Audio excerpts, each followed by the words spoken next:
E taxi e zafady adiante zany de zabologno rô. Azao mamosoma ny andro. Za ko tsy nangalony hafa fa fisy edy lailaika amin'zy e. Ok, pare zegny.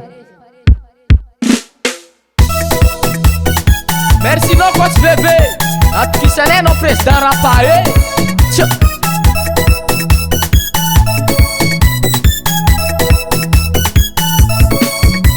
Mba hainandre tsara be mon club de foot champion de sava. Mba hainandre tsara be ke AS Fisia. Koragna ty alavegna mazava hoazy AS Fisia. Koragna ty alavegna AS Fisia. Magnomana adversaire miaraka amy dede tsy mba tavela. Io koa Norbert notre président fondateur. Magnomana adversaire miaraka amy dede tsy mba tavela. Io koa Norbert notre président fondateur.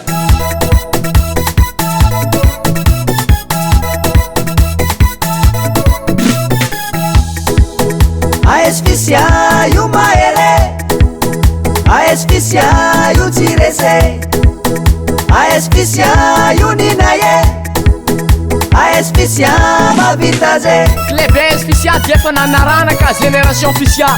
Zay club eo amin'ny école Fisia. Mafy big up ho any manao fanaka de couleur. Tsy midoka tegna fa mafy na défensif io na attaque. Mamaky zay amaky fakapepeky tsy amela ratsy. Na agnano akory anarô défense libéraux nay seno. Joueranay mafy be extrême droite nay le lamba pe. Zico Paulin Goal d'attaque Vano latéral gauche Otsipa io stopperanay. Azone Maniel boule nitsaka amy Jessica loso nandeha Mandela. Ntaritariky faute tonga de Spedo tirany faute manomana amy mpiantsatokazo. Maty Spedo la boule.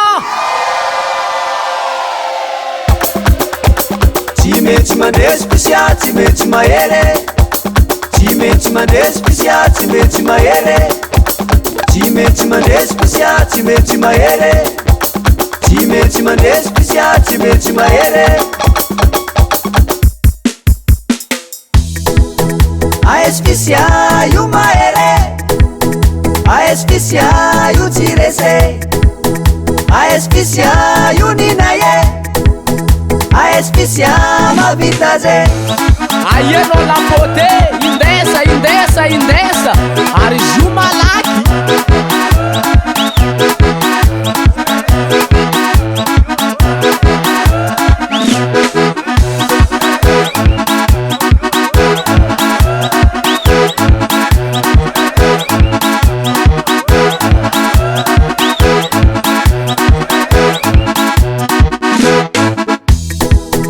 AS Fisia io mahere, AS Fisia io tirese, AS Fisia io ninaye, AS Fisia mavitaze. AS Fisia io mahere, AS Fisia io tirese, AS Fisia io ninaye, AS Fisia mavitaze.